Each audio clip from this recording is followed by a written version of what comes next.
I am most grateful and happy to be with all of you this evening. It's truly an honor to be in your presence. Thank you for coming.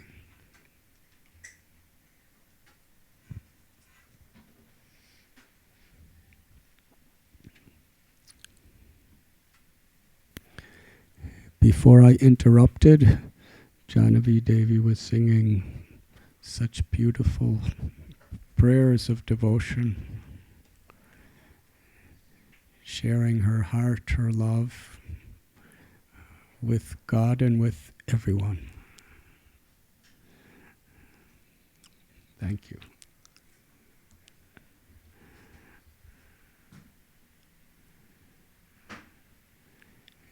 Yoga is the art, the science, the culture, the lifestyle of awakening the love, the happiness that is in the innermost depths of our being.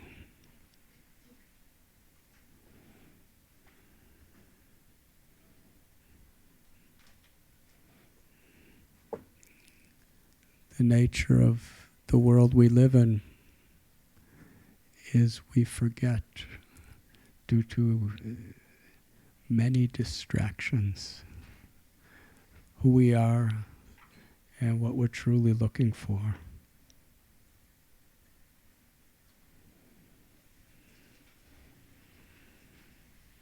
What is within us, we're looking for outside of us.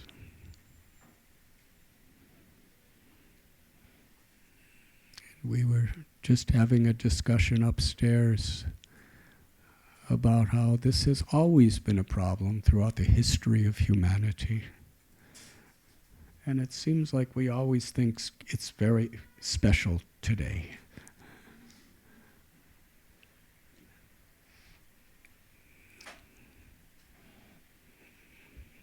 But the disrest, the divisions, the conflicts, the animosity and the greed, which creates such dysfunctional conditions,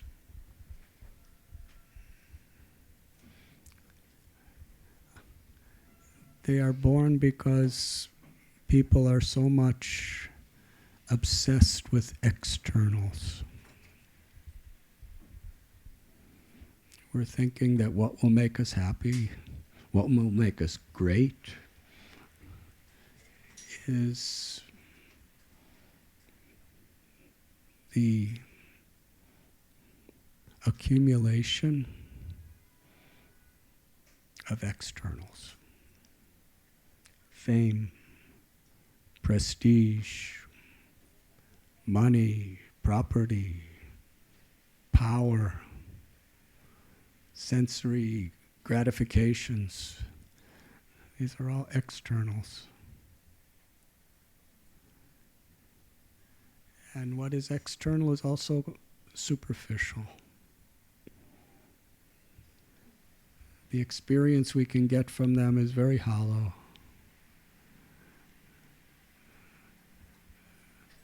Because the substance that everyone is looking for is something that's real, something that's deep, and that really has a relationship with our true self. The Bhagavad Gita tells a definition of intelligence from a spiritual perspective is one who is seeking their happiness, their peace, their enlightenment, their meaningful experience within, not in externals. But the Bhagavad Gita goes on to present a extraordinary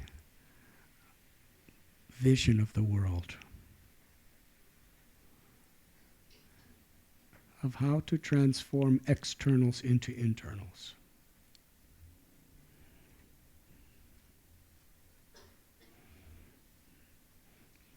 Because anything we see, anything we do, if it is in harmony with the true quest of the living force, the soul within us, then it's no longer external.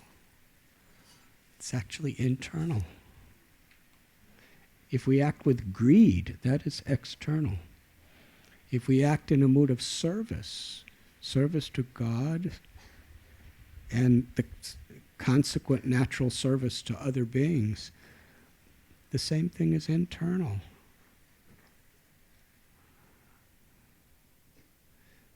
It's like somebody may be working, let us take, for example, I don't want to say Wall Street, but I'll say Wall Street.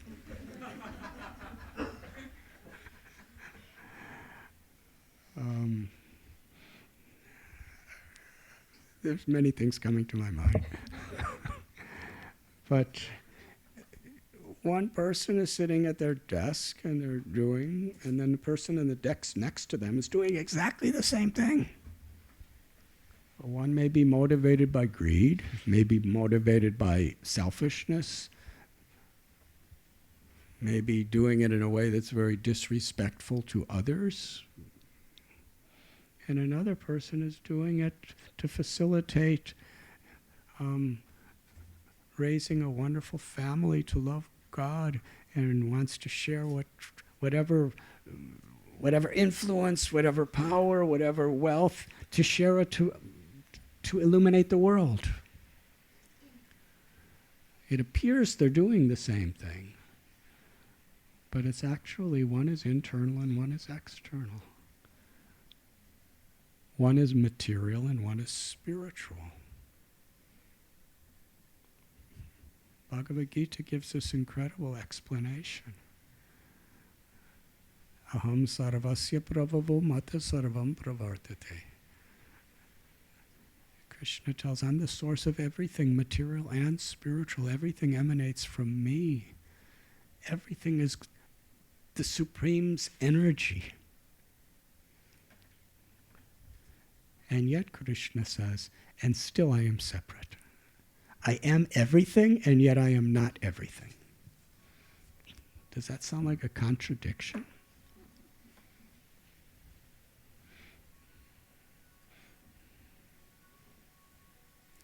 That's some good sound effects to answer my question.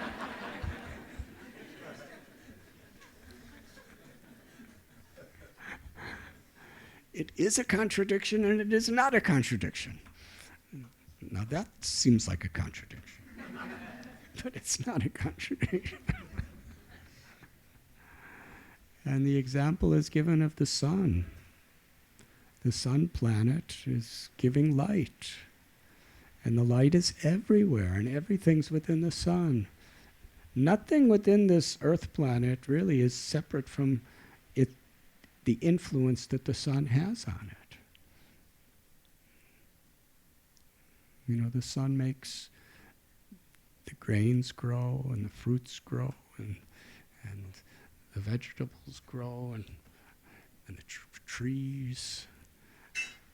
And everyone is subsisting on these things. It's indirectly creating rain.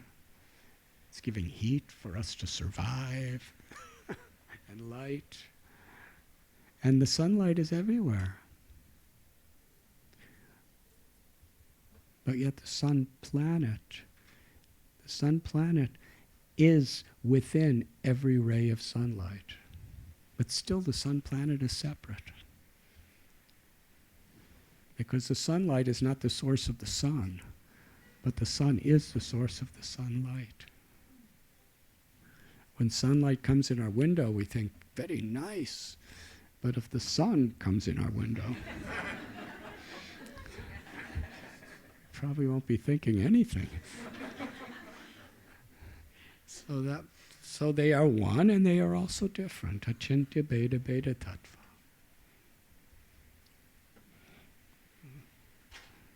So because everything is a manifestation of the Supreme Being's energy, and that energy is non-different than Krishna, than God. Everything is God. But at the same time,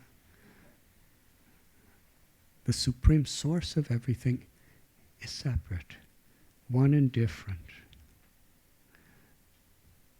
When we connect with the source, then we're naturally connected with everything that is emanating from the source. And that is the principle of bhakti yoga. To reconnect with that source, and in doing so, awaken our deepest potential.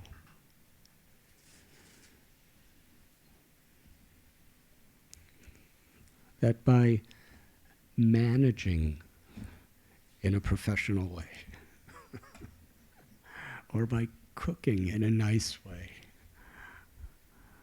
or by interacting with others in relationship with this principle of seva to the Supreme, then we actually are connecting with the whole world as the internal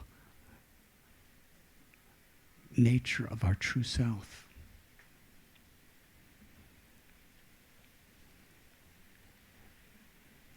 There's a beautiful story of Lord Chaitanya. Please raise your hand if you know who is Lord Chaitanya. Please raise your hand if you do not know. So, the one supreme truth has descended into this world many, many times throughout human history. Yada yada hi dharmasya glanir bhavati bharata. And whenever establishes universal, essential spiritual principles to remind us what we have forgotten. That we're all eternal spirit souls, we're all children of the same source, we're all personally related to the all-attractive, all-beautiful God, or Krishna, Rama. And Krishna appeared in his original form and personality 5,000 years ago in a place called Vrindavan.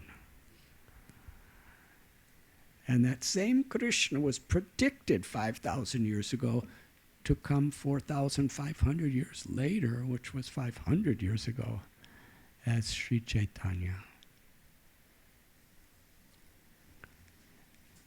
And he came, Krishna spoke the Bhagavad Gita and taught us the path of how to live within this world in a way that at every step of our life we're coming closer to the Supreme Truth. That what all of our actions, all of our words, all of our thoughts are liberating us and awakening our divine love.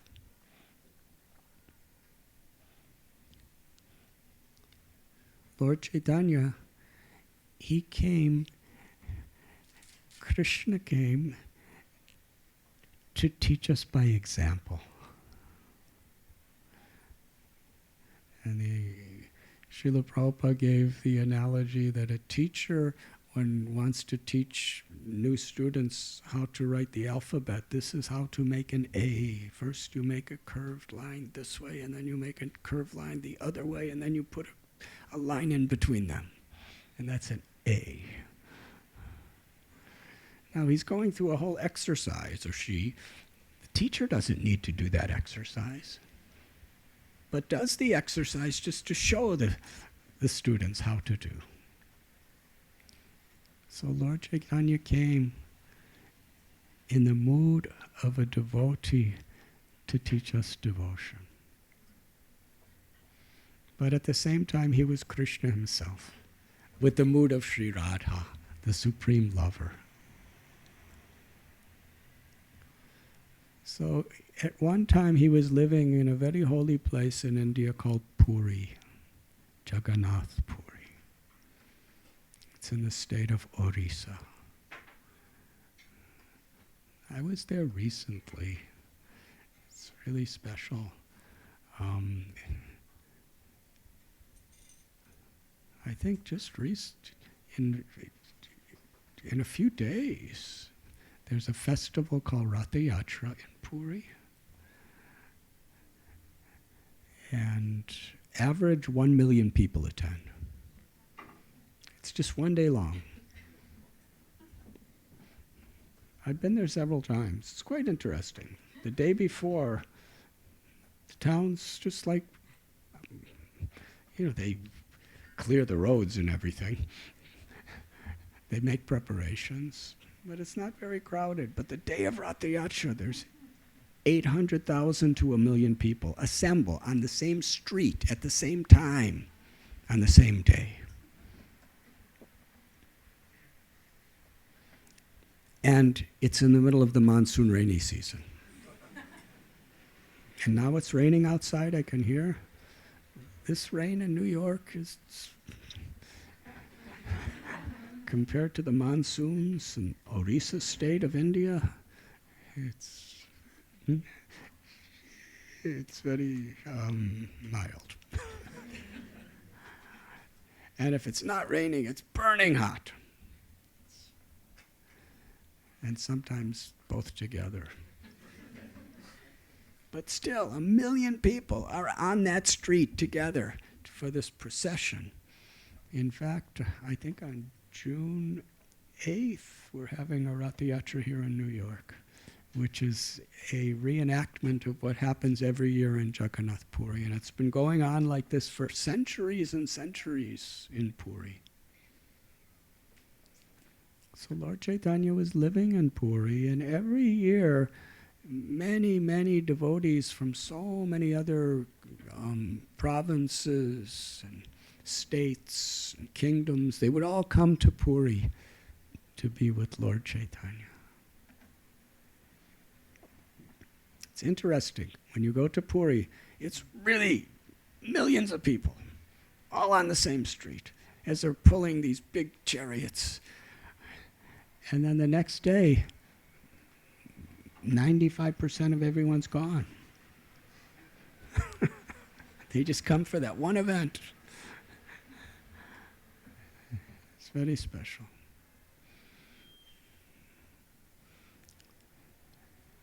So there was a brother and sister who lived in Bengal on the banks of the Ganges.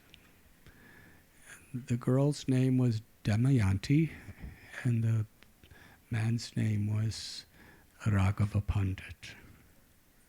And they would come to Puri every year.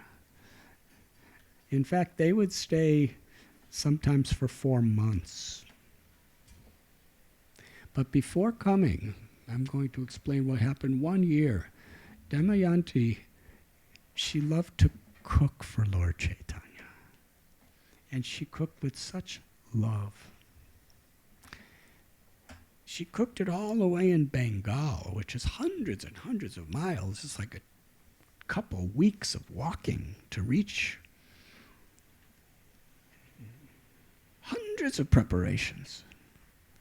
In fact, a wonderful scripture, Sri Chaitanya Charitamrita, describes in detail so many of what she made, the recipes. At least the preparations. And sometimes it describes how she made it. And she was in such a meditation. Personal. Bhakti is personal. The all-pervading energy of the Lord appears impersonal. But when we understand its connection to the all-beautiful, all-loving, intimate friend of all living beings, the mother and the father of all, then everything we see becomes something very personal.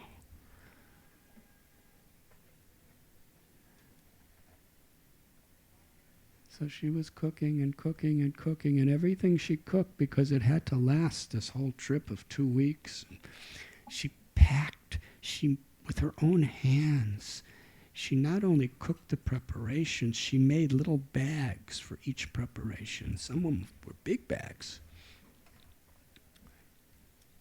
And in those days, there was no plastic.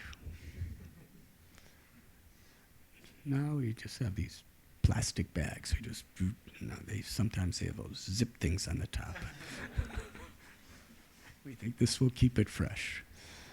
But in those days, she would just get cloth and other materials and make bags with her own hands. She would weave it, and then she would make vegetable preparations. She would make clay pots and put wet vegetable preparations, and grain preparations, and fruit preparations, and she would grind her own spices, and every one of them was sealed, and each one was prepared in sequence of how Lord Chaitanya was going to eat them. Am I getting in too many details today? If nothing else, you might enjoy the dinner tonight after this time. She would prepare.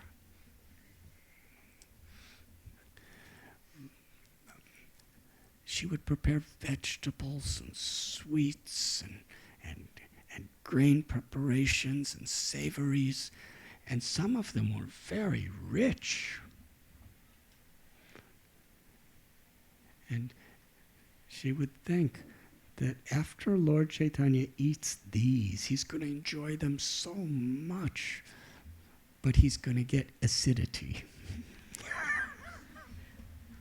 Then she would prepare a preparation that was extremely bitter, but neutralized acidity.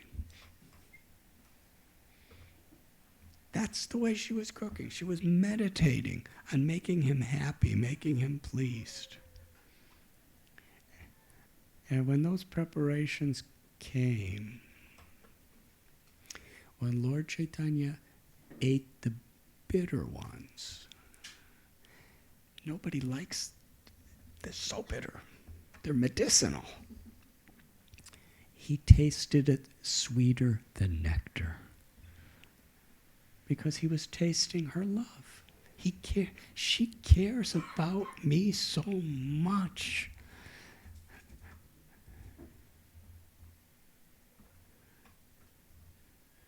She would do things like take mud from the bottom of the Ganges and roll them into balls and make them into preparations.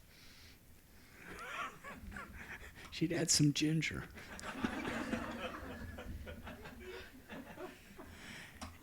And he would be crying. If we ate it, we'd probably cry. But he was crying out of joy, out of happiness. He tasted her love. Because the Lord does not accept the thing that is offered. He accepts the purpose in which it's offered. She understood he's the absolute truth, but still her love was like he was an ordinary man. You know, the absolute truth doesn't get acidity.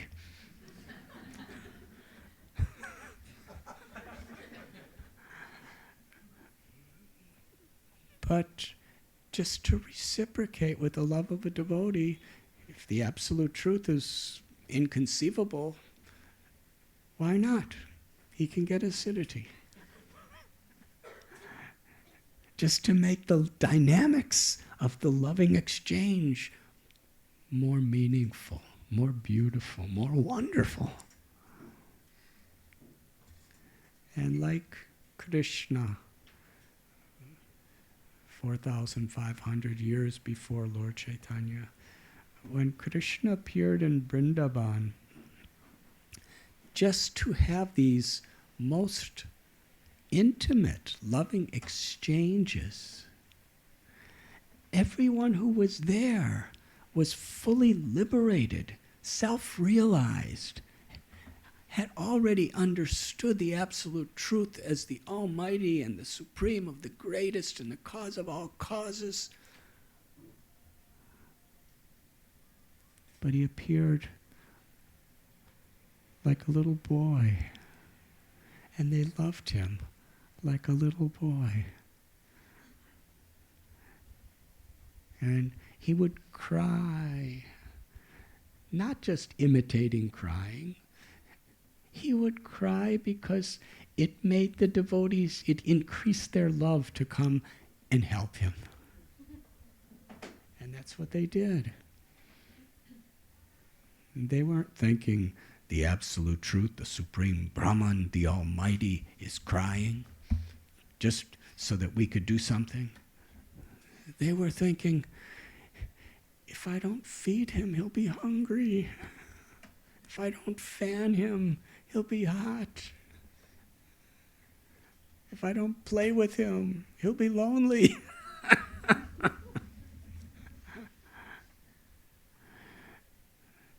The realization of the absolute is included in that sweetness of loving exchanges. He appeared like an ordinary person, and they would love him like an ordinary person. But their love was limitless, because the object of their love was limitless.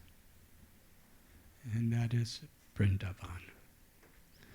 And the Vedic literatures, Brahmeti Paramatmeti Bhagavaniti Satyate Vadanti Tat Tat Pavidas Tattvam Yajganamadvayam Brahmeti Paramatmeti Bhagavaniti. That the absolute truth is understood in these three features. Forever, simultaneously. The supreme, almighty, all-pervading great, the localized, intimate witness, and that's within the heart of every living being and friend, and the all-beautiful personality who's inviting us to have loving exchanges forever. And those loving exchanges are inconceivable, achintya.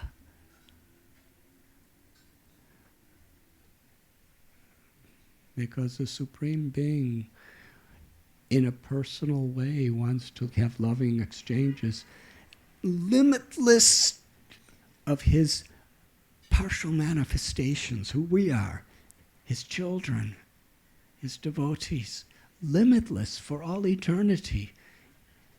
Each one of us can feel that God loves me, fully reciprocating with me.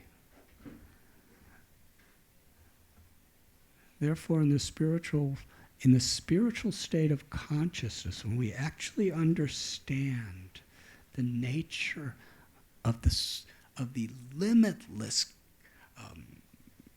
love that the one Supreme Being has for all living beings, and can manifest so many different features to express that love and to receive that love, there's no envy.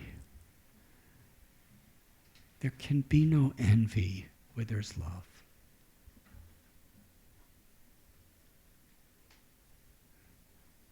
Because the more we have, the more we simply want everyone to have. And the material, external state of consciousness, we want more than other people. Even in the name of religion, we want to be greater than others.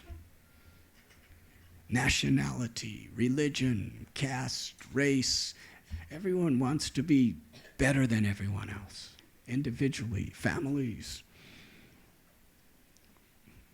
But in a spiritual sense, because we're so satisfied,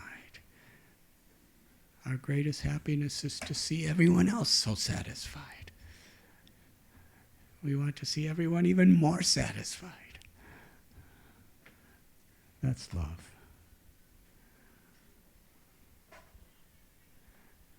And that's kind of like the test of how we're making spiritual progress.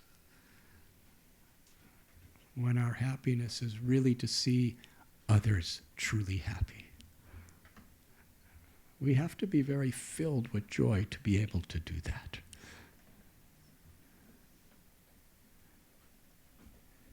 And that's what we're all seeking. So like in Goloka Vrindavan, Lord Chaitanya was appearing like an ordinary person. And Damayanti was cooking for him. And she was cooking for him hundreds and hundreds and hundreds of miles away. And it wasn't like these today, online supermarkets. Where you get something online and then, there's airplanes and special delivery trucks that bring it right to your door. She cooked it. I've been to her kitchen. It's still there on the banks of the Ganges in Panihati. I'd love to show you this kitchen. There was no gas stoves. They just dry cow dung and make it into patties and put a little straw in it and dry it and then make it into a fire. And the stoves were just little, made out of clay pots. And all these preparations. It was actually thousands of them. She made them all and sent them all by courier. The courier were people carrying them. And the people carrying them weren't getting paid to carry them. That was their love for Lord Chaitanya. Damayanti has cooked. We want to bring them just to make Damayanti happy. They brought. That was their joy. This is a loving sangam, interconnections. It's not that one is higher or one is lower. Everyone's assisting each other for this very high and beautiful purpose.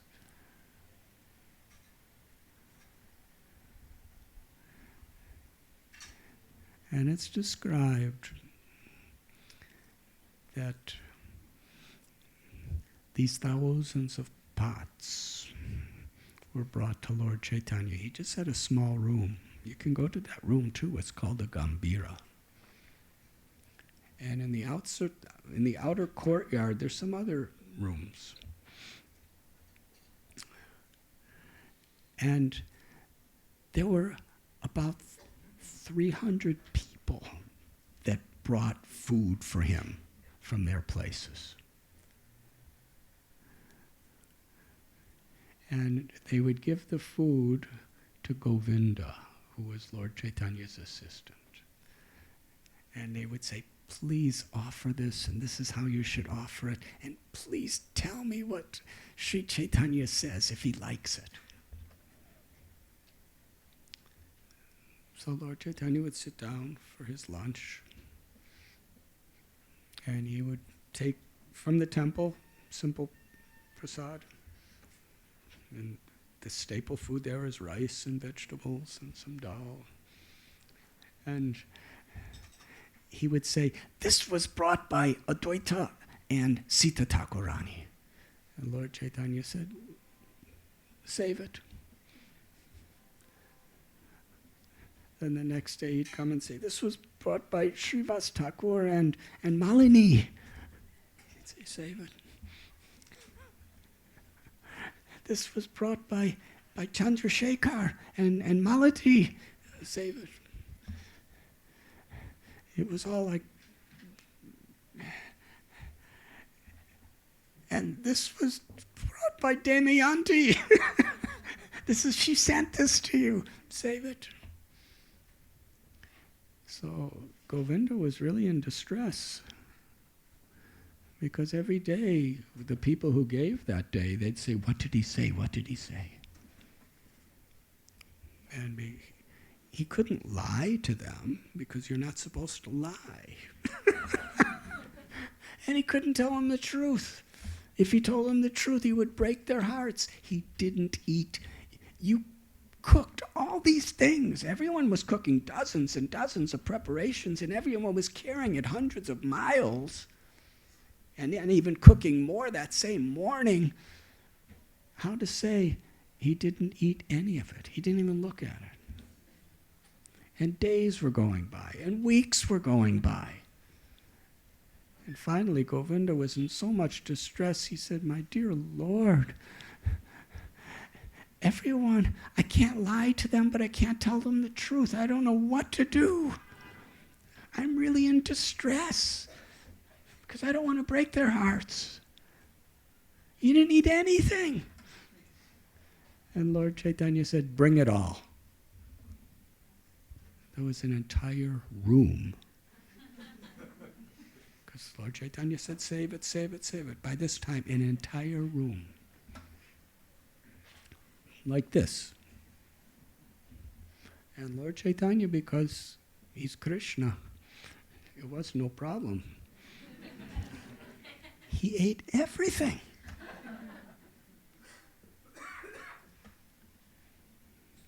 And every preparation he ate, he explained how much he liked it. And Govinda was very, very happily taking notes on everything. This is because his only desire was to make everyone else happy. Paraduka duki.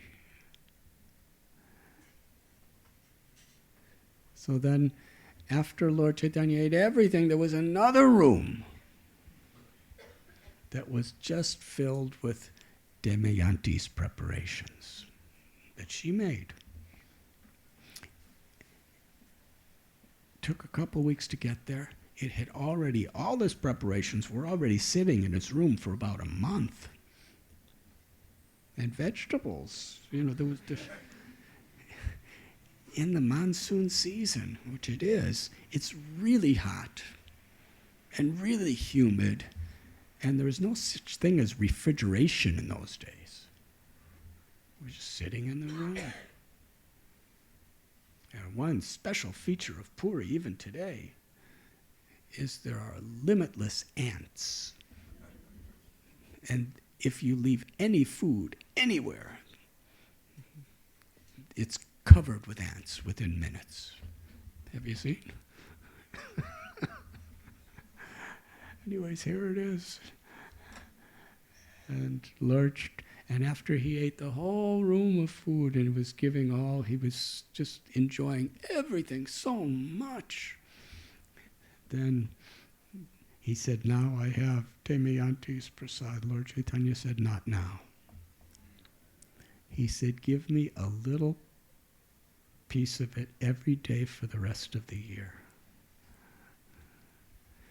And Lord Chaitanya was tasting exactly what her heart was feeling when she was cooking it.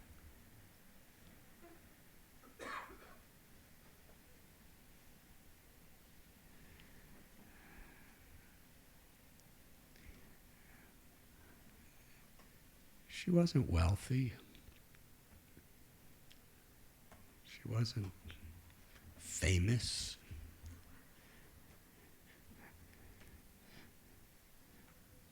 She just had love. And she put that love in every preparation in such a personal, loving way. And in this story, we are given a glimpse of the inner essence of bhakti. That whoever we are, wherever we are, whatever we have or don't have, whatever we can do,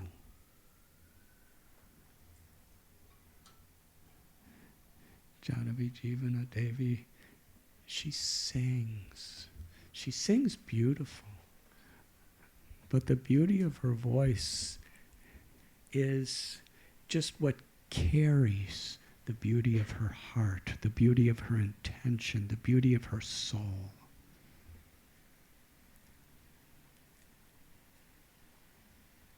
And that's what gives the highest pleasure to Krishna, who's everywhere and in everything, and who is the source of everything. And that's what awakens the love within our hearts. To come in contact with that love awakens our love. Just like if you want to start a fire, what do you require?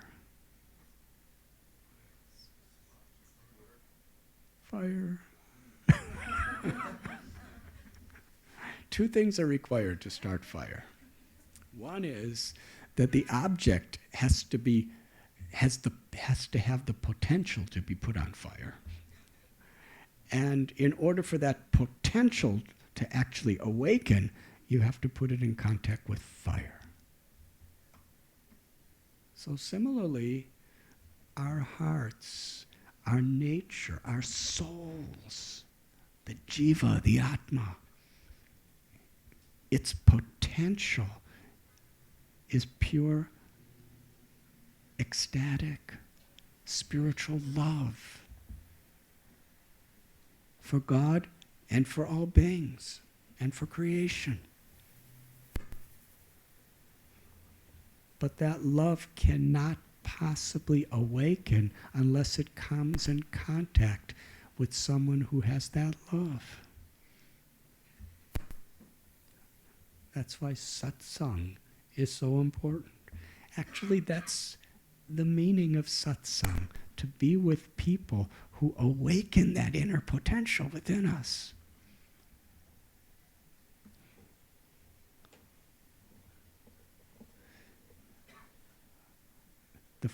The love that ignites our love, the flame that ignites the fire of our compassion.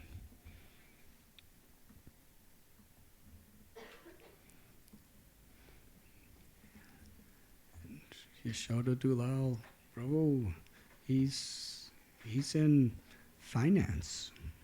Yes? Is that what you do, finance? I don't know so much about finance, but that's why Bhakti's so interesting. I know nothing about finance, but yet we're best friends. I do what I do, but I don't really know what that is, but I do it. And he's finance, and she's a beautiful singer, and Lalita Priya is incredible with media and marketing, and what is this?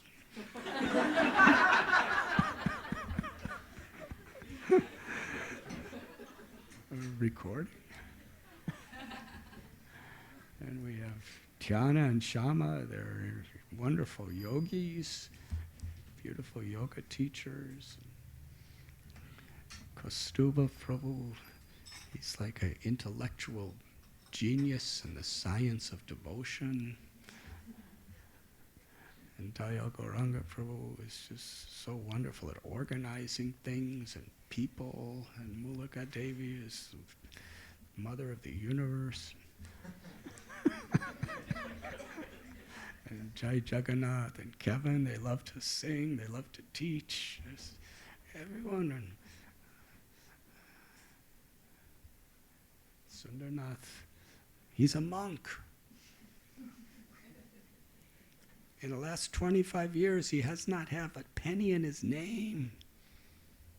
He has no property, he has no family.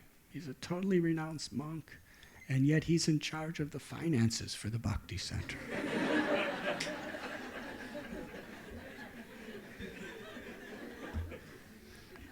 One thing that's for sure is there's no corruption.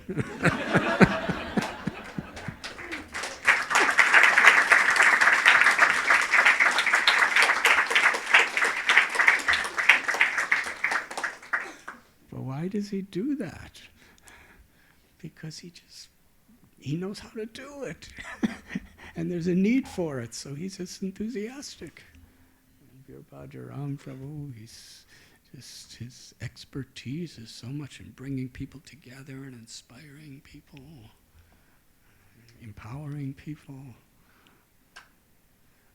So in our little community here, we see, and there's some Vasudev. He just goes on the altar and makes Krishna happy. And by doing that, he makes everyone happy.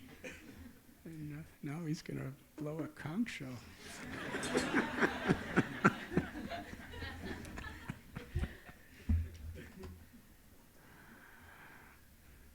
So, grihe tako, vanne tako, sadahari bole tako.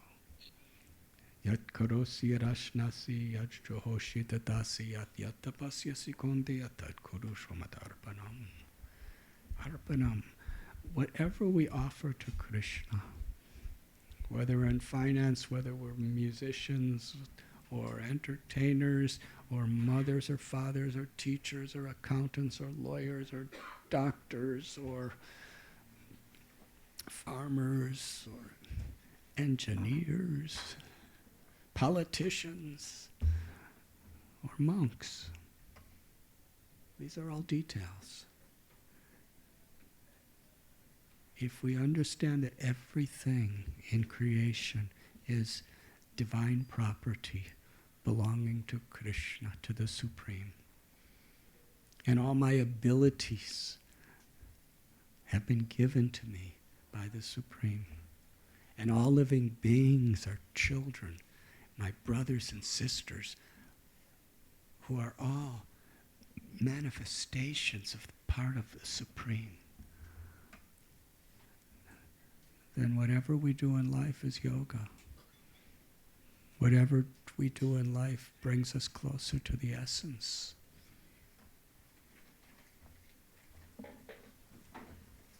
And whatever we do in life brings Krishna.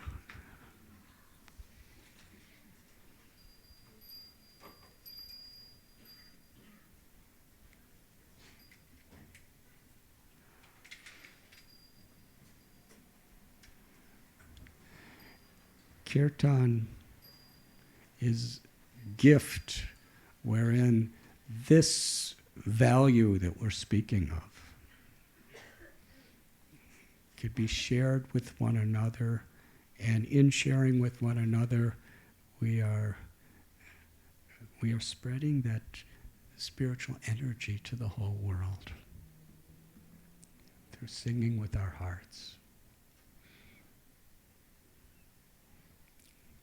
Krishna's names are that fire. The fire of God's love is in Krishna's names. And if we chant with sincerity, that awakens the fire of our love.